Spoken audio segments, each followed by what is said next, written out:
Hello. My name is Irakli. I'm from Georgia. It's not a state, United States. It's a country located in Middle Europe. Yeah, it's post-Soviet country.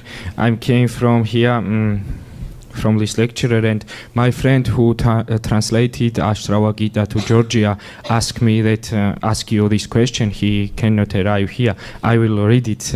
Please do. It seems that cognitions turn into one. Before cognition, there is observer and object, and after cognition, there is unity of subject and the object.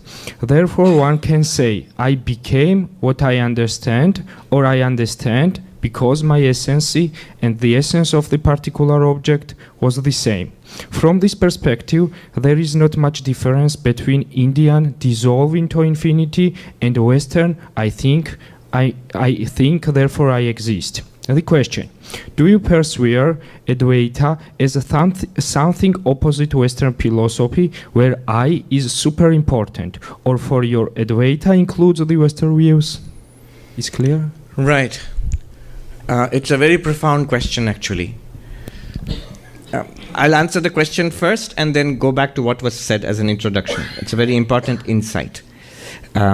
So does Advaita, is it something profoundly different from Western views? Western views means there have been strands in ancient Western thought, strands of idealism in a philosophical sense, in ancient Greek thought, Parmenides, and then the Plotinus school, which are very, very, very non-dualistic. See, this non-dualistic insight, it's there in every religion. It's there in every religion. It's of course there in Hinduism, but it's also there in Buddhism, it's there in Jainism, it's there in Sikhism, it's there in Islam, it's there in Christianity. Every religion, Judaism. I've got a book on Jewish non-duality, based entirely on Jewish sources, scriptural sources. So it's an insight, it's there in every religion, and that attests to the truth of it. However, the claim that we have, the special claim that we have in Vedanta, is that, I'm quoting Vivekananda, it's that perhaps the ancient Hindu came to it first, and also it is central in Hinduism. It is one of the primary paths of spirituality. Hinduism is a vast spectrum, but in that one of the primary paths is this non-dual path. Whereas in almost every other tradition except Mahayana Buddhism, Tibetan Buddhism, Mahayana Buddhism, in every other religion, in every other culture in the world, it was sort of marginalized, pushed to the outliers. In Hinduism, it is central, and a full philosophy, methodology was developed over the centuries of justifying it rationally and providing a highway with clear steps and practices to attain to that insight. Not only that, for centuries and millennia, there have actually been a body of practitioners in Hinduism. Hundreds, if not thousands of monks and lay people who have walked that path. And they are doing so in this day and age. So it's a well-frequented, broad highway, freeway in Hinduism. So that's it.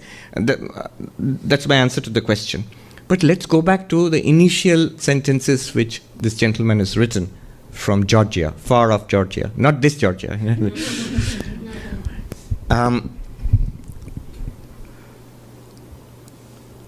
I just say a few sentences pointing to perhaps the most direct way of showing this non-duality, which I'm taking from what he has written. It goes like this. Notice this world. Start with the world. Step 1. Step 2 is, notice it's not a world by itself. It's a world in your experience. It's a world isn't that first we noticed? That it's a world in my experience.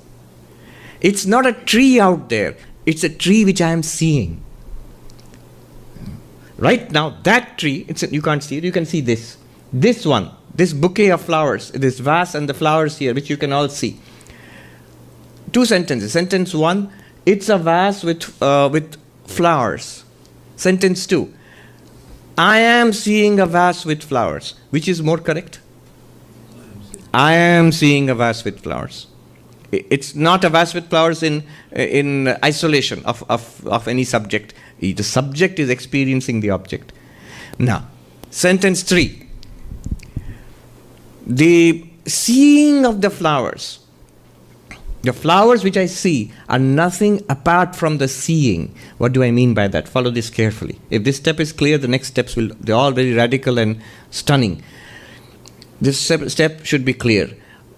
The flowers which you are seeing are nothing apart from your seeing. What do I mean by that? It's pretty simple and straightforward. Light is falling on the flowers and coming to your eyes. The flowers are not entering your eyes, thank God.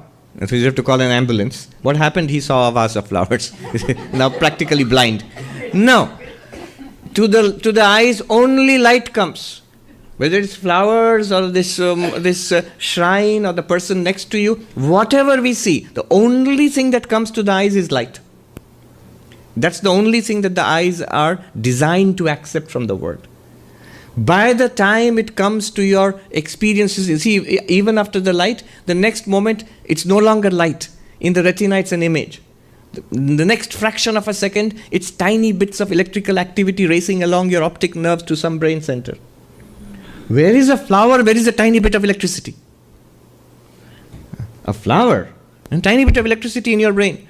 And then finally, it's an experience of seeing. In your mind, in yourself, you having an experience of seeing. There is no flower there at all. There is no world there at all. There is no light there at all. In your brain, is it shining? No. Otherwise, you'd be like light rays would be emanating from every ear and pore of the body. No. In your experience, there is no flower. There is no light. There are no bursts of electricity, no retinas, no images. In your experience, there is only the seeing of the flower. And that seeing of the flower is pervaded through and through, illumined by you, the one consciousness. There is nothing distinct from consciousness in any conscious experience. Fourth statement. Let me go through the statements. The conclusion is stunning. World, vase of flowers. Statement 1. Statement 2. No. It's a vase of flowers. I am seeing the vase of flowers. That's more accurate. Statement 3. The flowers are nothing apart from the seeing. And statement 4. The seeing is nothing apart from consciousness. That is Advaita. You have it there.